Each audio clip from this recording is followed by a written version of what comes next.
सबकी जानकारी आपको दी गई है और उससे आपको जरूर इस बात का अंदाजा हुआ होगा कि ये कितना महत्वपूर्ण और उपयोगी पोर्टल है। आप सब जानते हैं कि केंद्र सरकार से लेके राज्य सरकार का फैसला है जो मुफ्त और अनिवार्य शिक्षा के तहत, जैसा कि बताया गया कि हम लोग स्कूलों का, जो सरकारी स्कूल हैं वो तो अपनी जगह है ही, लेकिन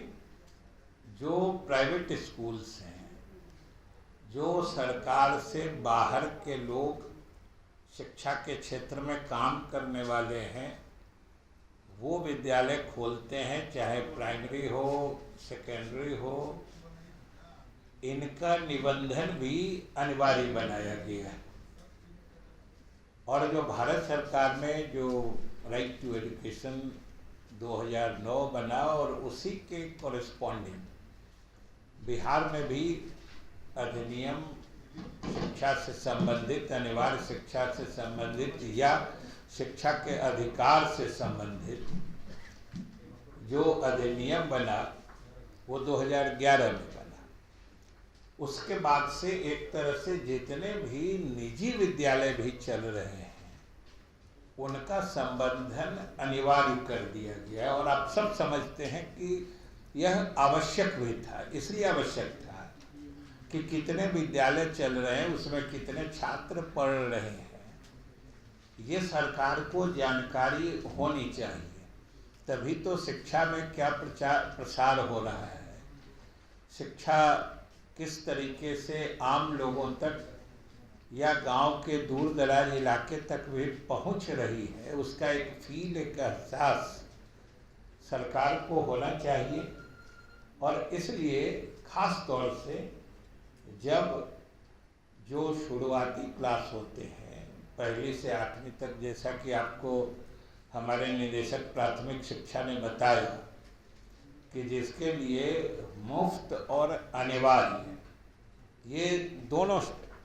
चीज़ें आवश्यक हो गई हैं कि हम शिक्षा हर हाल में हर बच्चे को देना चाहते हैं। तो इसलिए जो निजी क्षेत्र में भी जो लोग काम कर रहे हैं, विद्यालय चला रहे हैं, शिक्षा प्रेमी लोग, उनका जो काम हो रहा है उसको भी हम लोग पूरे तौर पर सरकार के संज्ञान में या सरकारी आंकड़ों में सन्निहित करना चाहते हैं, ये फैसला हुआ है। तो इसका तरीका पहले से चला आ रहा था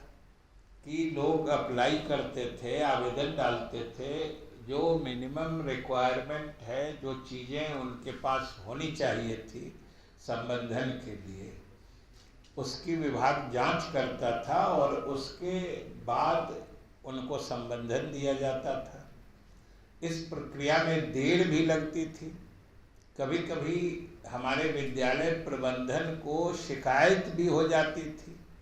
कि काफ़ी देर लग रहा है, कभी उनको लग रहा था कि हम परेशान हो जाते हैं। इसलिए ये प्रक्रिया प्रारंभ की गई है कि डिजिटल टेक्नोलॉजी का उपयोग करते हुए ये पोर्टल का प्रारंभ हम लोगों ने किया है। आप खुद समझ सकते हैं इससे पूरी प्रक्रिया कितनी आसान हो जाएगी कि वो सारी चीज़ें इस पोर्टल पर अपलोड कर देंगे, वो सब ऑन रिकॉर्ड रहेगी, जो उन्होंने कब आवेदन किया है, जो जो उसके पैरामीटर्स हैं, उसके हिसाब से वो उनके यहाँ क्या चीज़ें उपलब्ध हैं, इन सारी चीज़ों की जानकारी उनको देनी होगी